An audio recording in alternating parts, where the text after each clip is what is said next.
Welcome to another episode of the WedPro Podcast. I'm Katie, and joining me today is the lovely Roxy.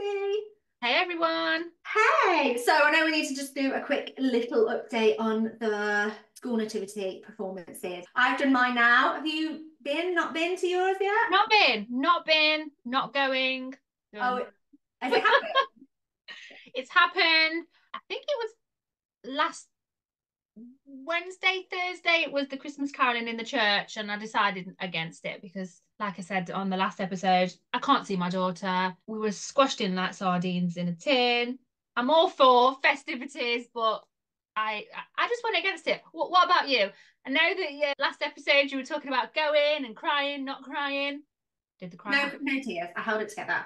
She said to me, I said before we went, I said, "Oh, mummy might cry," and she was like, "No, big girl time," and I was like, "Yes, yes, great pep talk there," and she gave me like a lovely little pep talk. And no, but it's so funny because you want to be supportive but not embarrass them.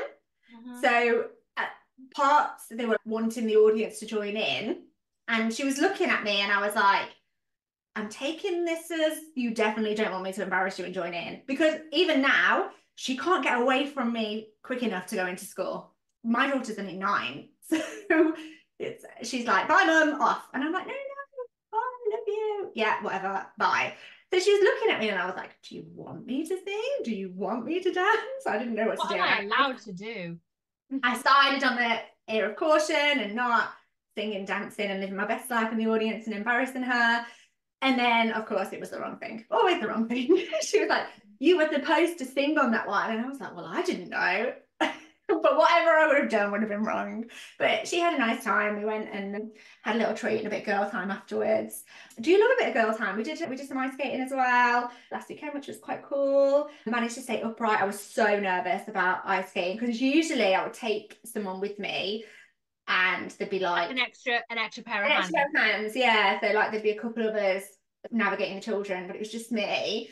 And I was, oh, the Christmas hat is coming out for Roxy. And I was like a little bit scared that I was going to go over, especially when you're like dealing with like a wobbly one on the ice anyway, or like pulling them up. Wobbly one. Wobbly one, like trying to catch them. So I was a little bit worried, but I did okay. I felt all right. It's like riding a bike, isn't it? Once you've done it a few times, you know what you're doing. But before, I was stood looking at it thinking, why is no one falling over? I'm going to make a right idiot of myself. But we did okay. And she had a good time. And that was nice girl time as well. So it's been okay. Lots of like little Christmassy things to do, which, you know, as we are coming up to Christmas, it's to be expected. I saw your Christmas tree went up.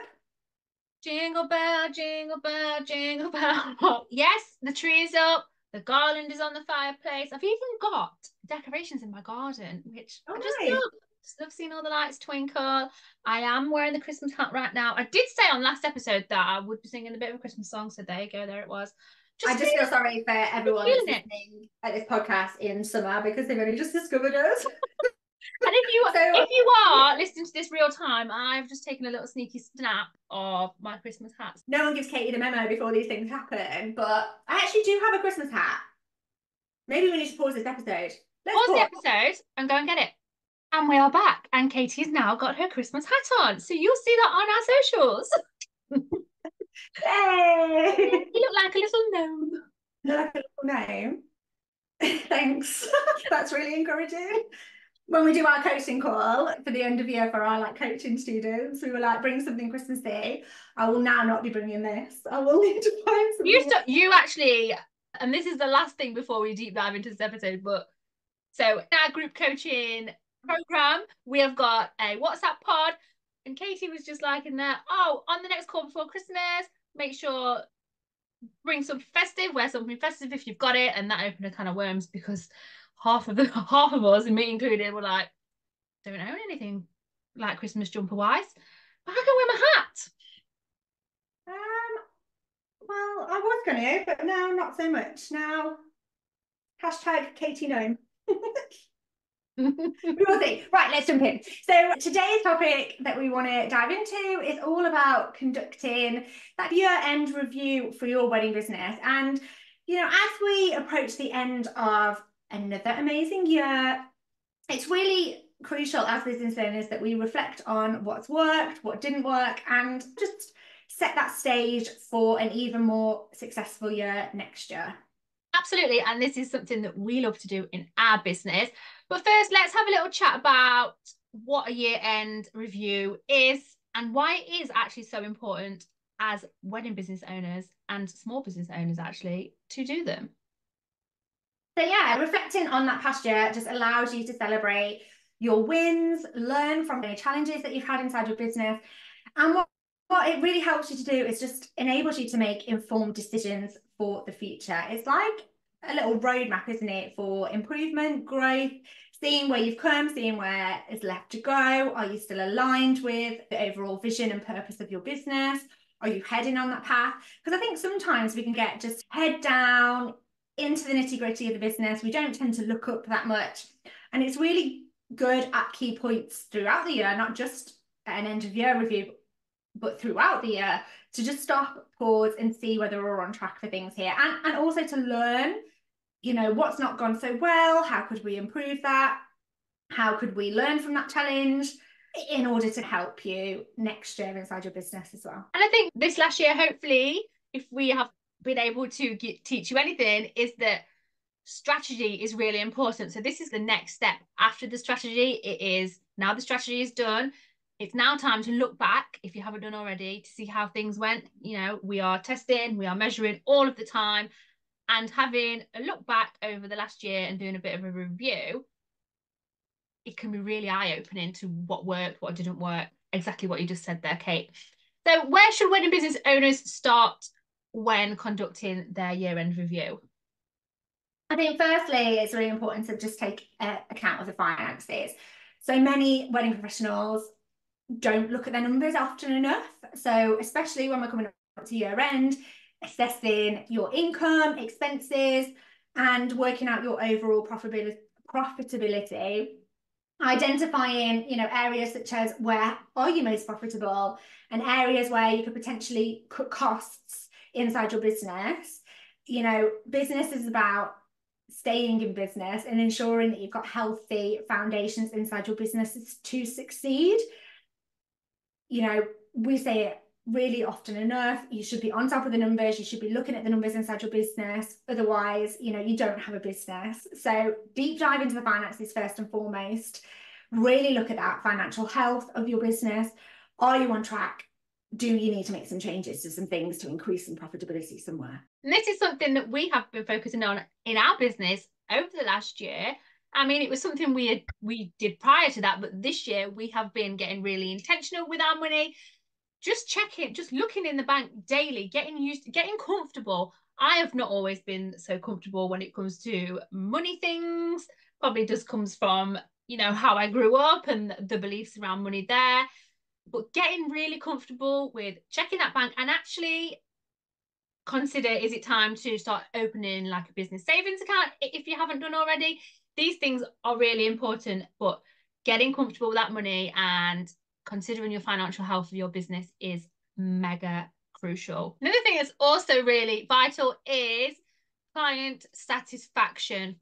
Yeah, and I actually think this is quite a nice way to go into the year, but not just to look at it just in terms of collecting testimonials and looking at how satisfied with the clients that you worked with this year, were there any room for improvement, etc.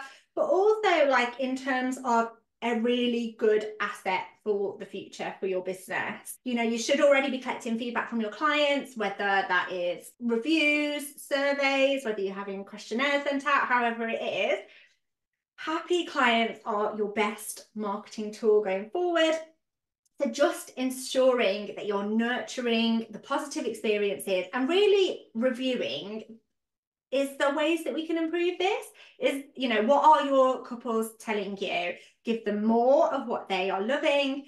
And then if there is some room for improvement, if you are being told, love the service, this is how you could improve it, just taking ownership of that and thinking, it's not a criticism, it's going to enable me to grow the business.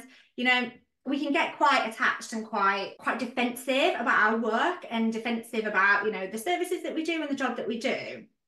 And I think when we present like that, we really miss an opportunity to be able to grow inside of our business, whereby, you know, looking at it like we've got your target market telling you what they want, and looking at it like a marketing opportunity and an opportunity to learn from your clients so that you can better improve your service, better improve, you know, your customer response time, or better improve what you do in order to give them the best experience possible, but also to grow your business and attract more of these people, is really important. And if you can detach yourself away from anything that may crop up, such as a suggestion or a bit of negativity, if that is valid. It's taken us like a really long time to actively go out and ask for feedback.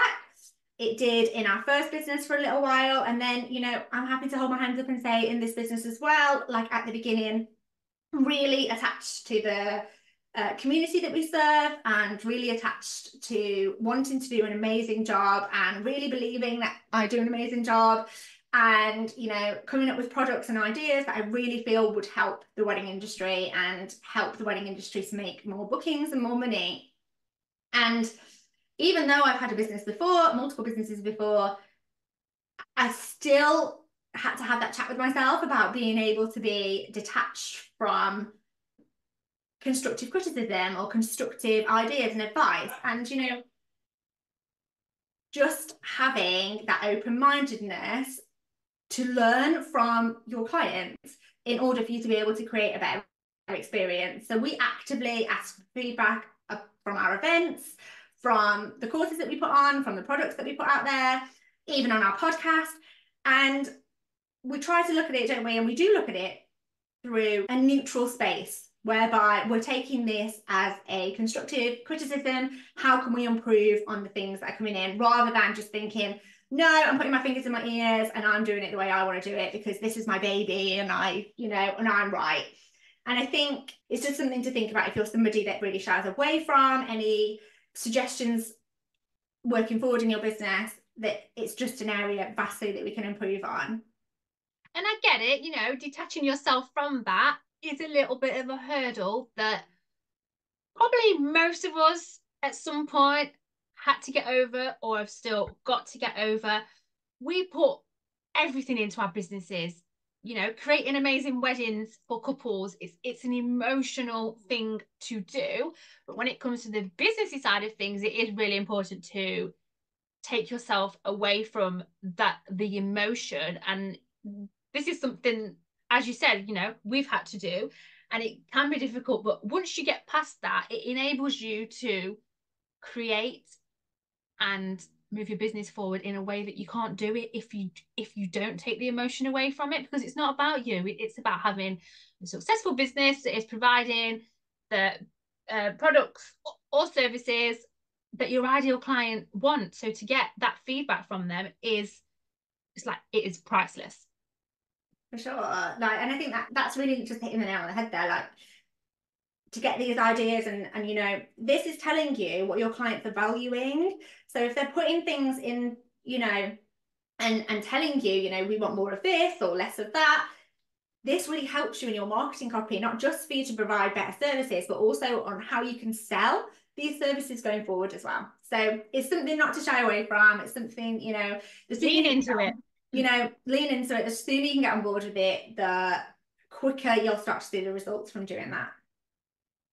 So the next thing that we want you to review and look back on from the last year is your marketing strategies, and how looking back can help you in the next year to be smashing it out of the park. So what I want you to do is I want you to have a look at the analytics on your social media platforms, on your websites, and really take note of the effectiveness or not so effectiveness of the advertising that you've been doing this last year. And these insights can really help you identify what is resonating with your audience, and then refine your marketing strategy for 2024. I think that's it. I think this is something that, you know, when we talk about having our eyes on the numbers of our business, yes, we're not just talking about money, but also we're looking at this in terms of like practical. This is going to save you so much time. So when we do things like end of year reviews or quarterly reviews, 6-monthly reviews inside of our business, it's so that we can make informed decisions, not only on, you know, where we're putting our efforts, but also where we're putting our time as well. And having this data in front of you, you know, making educated guesses are only going to get you so far. Actually, some of the time you can really like think that you're getting traffic from a certain place, but actually when you look at it, you're like, actually, I'm not getting any of my inquiries from there, or I might be getting traffic from there, but I'm losing the inquiry before they, you know, get to inquire with me. And what this activity does, it not only enables you to see where you may be losing time, where your time might be better spent, but it also shows you where you potentially are losing clients. So where are the gaps in my business? So in that example, for example, if we're getting lots of traffic to the website, but then nobody's really inquiring, well, that would tell me that there's an issue over on the website. Where are people bouncing? And you know, I'd be looking at the copy of that page, or what page are people landing on? Is that the most appropriate page for people to be landing on from that traffic source, wherever it may be? Where am I losing people? How are people staying on the site? This is stuff you can get from your Google Analytics. And, you know, the same, you can get it from social media. You can go into the insights in your social media, see where people are clicking to, see where people are finding you from, and see what that journey looks like for your clients. You know, where is the bulk of your traffic coming from? Where are the bulk of people finding you on? Is it social? Are they coming direct to your website? Are they looking on Google? Which keywords are you ranking for? Which keywords aren't you ranking for? Do these numbers feel good to you? Are you on track to achieve your goals? And just analysing the performance of all of that really just helps you to get a rounded strategy together for your marketing, and just ensure as well that you're not putting all of your eggs in one basket. Because what we see when wedding professionals do this and put their eggs in one basket is they're really leaving their businesses open. And we've spoken about this before, but it's about not having, you know, if your analytics are telling you that 96% of your traffic is coming from one traffic source, well, what if that goes? Like, you've lost your business. So we need to be building up sources in other areas, visibility across a number of platforms, visibility across a number of areas.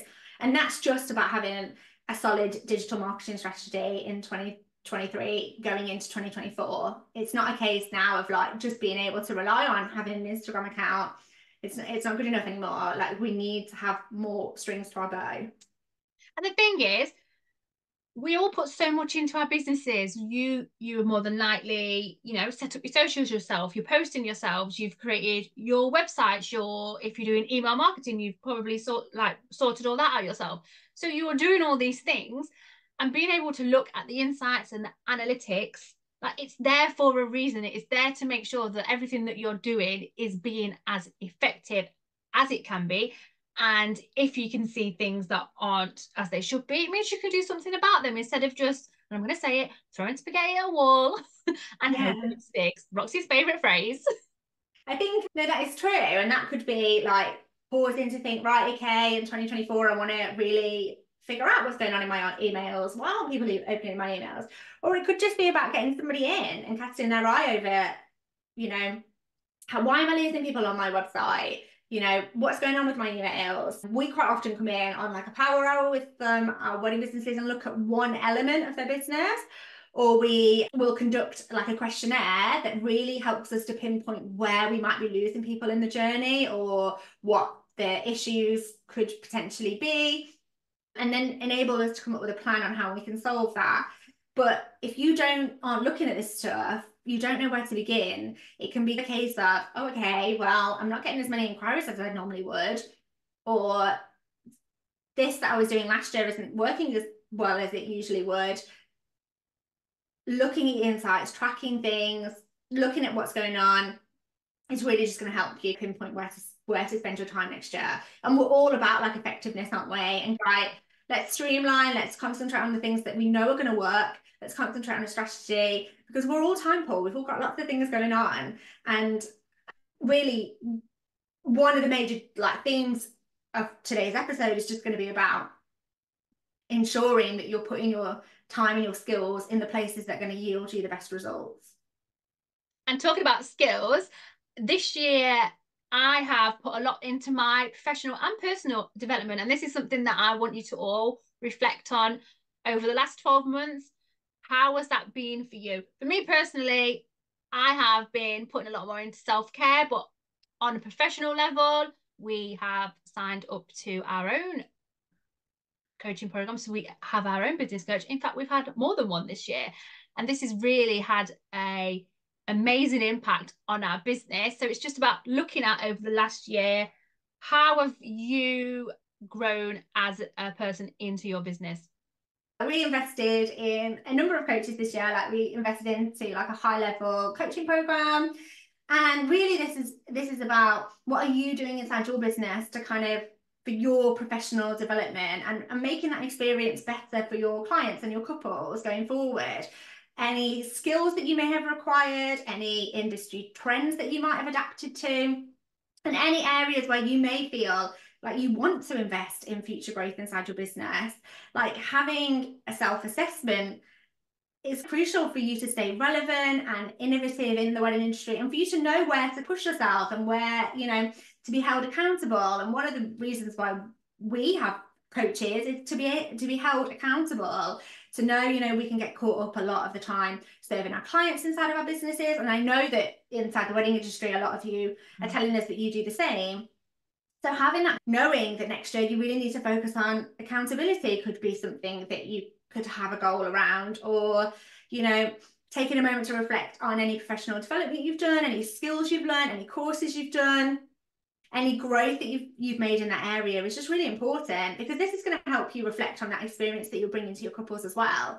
And also for you to be able to bring a better service to your couples at a higher price point. If you're investing in events, learning, coaching, investing in having things like audits done or power hours or courses, you know, this is stuff that makes you better at your job, better for your clients. You know, maybe it'll give you some work-life balance as well. All of this makes you more of an asset to your couple, which then, you know, means you can charge higher prices for that. So we are all for professional development and moving forward. On that note, I really wanted to talk to you about like word of the year. It's something I've not really like subscribed to before, but just when we knew we wanted to do this podcast episode, I thought, how could we sum up kind of our 12 months kind of in a word or in a short phrase? And I was interested to hear what you thought. Obviously, we work in the same business, so it's good for both of us to get an insight as to she sprung how into the other one. Just before the recording, she was like, Roxy, what's your word of the year? And I was like, oh. Yeah, and just to kind of, it's nice to be able to sum it up in a short sentence. And maybe I would like encourage you to do that. Have a think about your year, summing it up in a short sentence or summing it up in a phrase. And if we can attach that to a positive, that would be really amazing.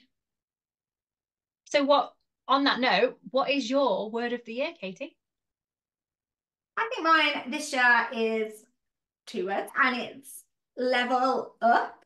I think we've just in terms of like our professional growth, we've, you know, we've really put our head down and really focused on the business side of business a little bit more, didn't we? You know, doing things we can to know that to increase our impact, increase our reach, enable us to bring more content to you and to our audience. And part of that was, yes, investing in a coach so that we could, you know, be guided where we needed to be guided, and also look at like processes we're doing inside of our business and could our time be spent better inside of our business.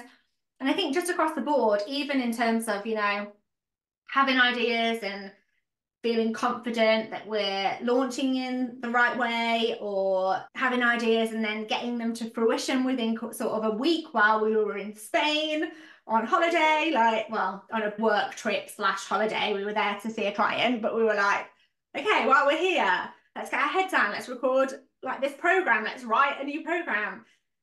So I just think kind of like when I look back on this, it was probably from sort of Feb time onwards that we were like, right, we're going to check in on our goals. We're going to check in on we're going to set intentional goals every month. We're going to check in on those goals every month. We're going to move the business forward each and every single month. And I think that started late Jan, Feb time, and we've continued that, whether it be looking at the numbers, whether it be looking at the analytics, whether it's like growing our podcast, whether it's checking in on the numbers in the bank.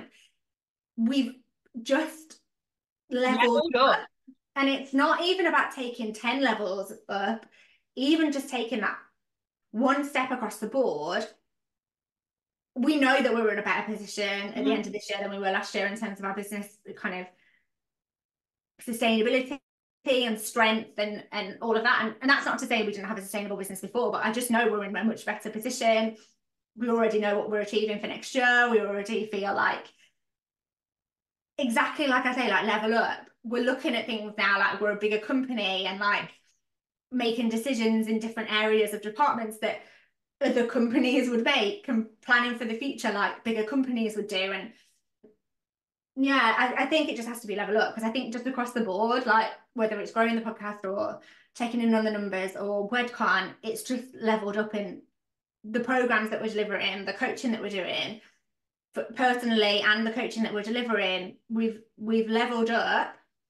We've invested in ourselves, which has enabled us to be able to bring you amazing coaches to work with inside our programs. It's enabled us to bring guest speakers in onto the podcast. It's enabled us to, you know, really increase our network. And we invest a lot of money inside of our like professional network, don't we? So that we can bring you those insights, and we invest a lot of money into the knowledge that we can bring you that knowledge. And I think just, yeah, across the board, it's just been a level up.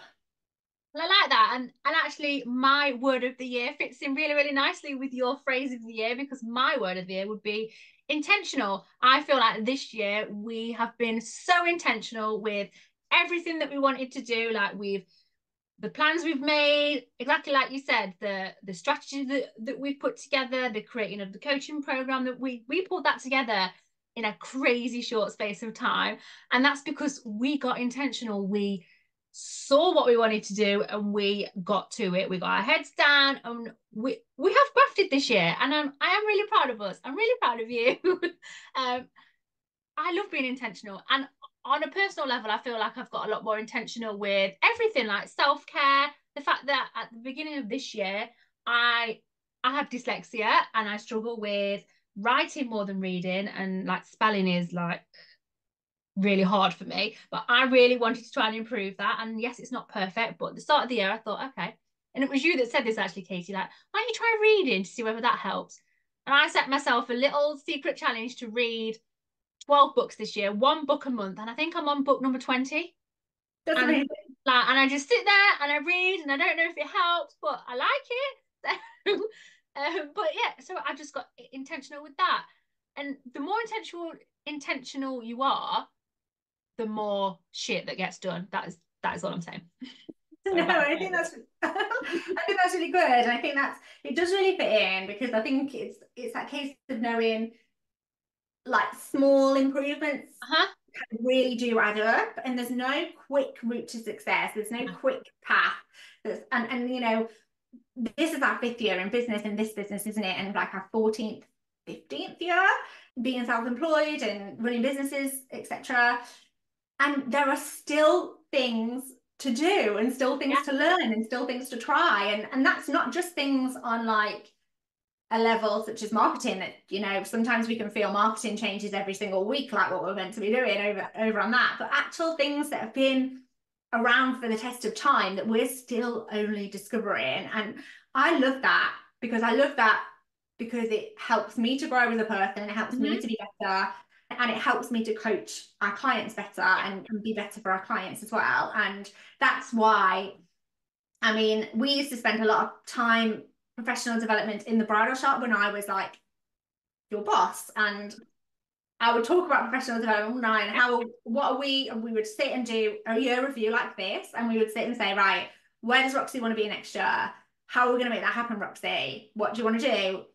Let's fill in the blanks here. Let's fill in the steps. And that's really what we're asking you to do when you're looking at your year-end review.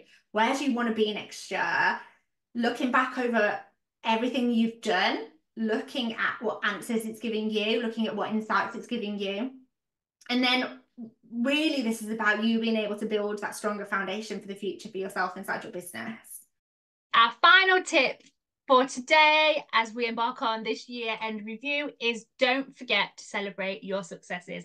No matter how big or small they are all worthy of a celebration, and I love a celebration when it comes to things like this. We love to do that wedding win, don't we? So we call it like wedding win. You know, it's about just acknowledging that hard work that you put into your business, like learning from any experiences you've had, and being able for you to really just be able to set goals for the future. And we'll come and do a podcast on that anyway. So today really is about that year-end review. And it's not just about the numbers, because this is going to help you with that growth, improvement, building that foundation for the future for sure. And when we come and do that episode all about setting goals and being intentional on what you want to achieve in 2024, having this done, spending 10 minutes just reviewing, you know, your personal development, your professional development, reviewing your marketing, reviewing your finances, and looking at the feedback that you've got from your clients is really going to stand you in huge stead for setting goals for next year in your business. I could not agree more. And our diaries are open and filling up. If any of you did want to book in a power hour, if you're not sure after looking at the year gone by what you want to be focusing on next year, we can definitely help you with that. So drop us a inbox, drop us a DM, for God's sake, drop us a DM over on Instagram at wedding_business_hub, and we can have a chat. Yeah, I think it's just about, you know, being able to see the wood for the trees and having, you know, us come in. We've got 15 years of business experience, being able to just identify a clear path for you. Quite often we say to our business owners that we work with, right, we want you to go away and do this for 30 days or 20 days or 10 days or 3 months, and then come back and show us your results. And, you know, they come back and they tell us, you know, I did it, I got my head down, I worked on this plan, and now I've been able to tick off that problem that I had, or I've solved that challenge, or I'm now more visible, or I'm getting more inquiries, or some of the time it's even reviewing what you're saying on your calls, isn't it? And being and looking at that area of your business. So it may not be, you may be somebody that's thinking, I'm getting a lot of inquiries, but I'm not quite converting them. And how could I do that process better? We can help you with that. Thank you so much for tuning in. We'll catch you on the next episode of the WedPro Podcast. Until then, have a wonderful Christmas. I hope you have a safe, happy, warm Christmas filled with love and kindness. What did you say? And wine? And mince pies, filled with love and mince pies and wine, food, and just, you know, the important people in your life. And we'll look forward to hearing all about your Christmas plans. I hope you're having a break, however that looks for you. I, for one, will be raising a toast to you guys for the amazing year that you have had and for this amazing industry that we are in. Thank you so much for tuning in today, and we'll see you on the next episode. Happy Christmas! Happy Christmas. Bye.